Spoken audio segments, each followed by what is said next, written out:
ಇದೊಂದು ಉಂಡೆ ತಿಂದ್ಬಿಡು, ಇಲ್ಲ ಇದೊಂದು ಸ್ವೀಟ್ ತಿಂದ್ಬಿಡು, ಅಥವಾ ಇದೊಂದು ಸಲ ನೀನು ಡ್ರಿಂಕ್ಸ್ ತಗೋ, ನಾಳೆ ಬೇಕಿದ್ರೆ ಒಂದು ಸ್ವಲ್ಪ ಜಾಸ್ತಿ ಸೈಕಲ್ ಮಾಡು, ನಾಳೆ ಬೇಕಿದ್ರೆ ಒಂದಿಷ್ಟು ಜಾಸ್ತಿ ವಾಕಿಂಗ್ ಮಾಡು ಅಂಥೇಳಿ ನನ್ನ ಫ್ರೆಂಡ್ಸ್ ಹೇಳ್ತಿರ್ತಾರೆ.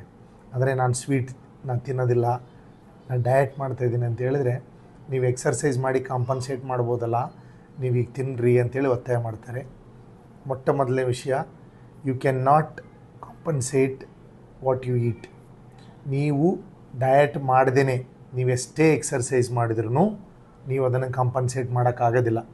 ಸೊ ಈ ಮೊದಲು ಕೂಡ ಹೇಳಿದ್ದೆ, ನಿಮ್ಮ ವೆಯ್ಟ್ ಮ್ಯಾನೇಜ್ಮೆಂಟಲ್ಲಾಗಲಿ, PCODಯಲ್ಲಾಗಲಿ, ಶುಗರಲ್ಲಾಗಲಿ diet is very very important. And more than 80% ನಿಮ್ಮ ವೆಯ್ಟ್ ಮ್ಯಾನೇಜ್ಮೆಂಟಲ್ಲಿ ಡಯಟೇ important and exercise 20%. Yes, maybe once in a while, ಯಾವಾಗೋ ಒಂದು ಸಲ ನೀವು ಸ್ವೀಟ್ ತಿನ್ಬೋದು, ತಿನ್ನಲೇಬಾರ್ದಂತೇನಿಲ್ಲ.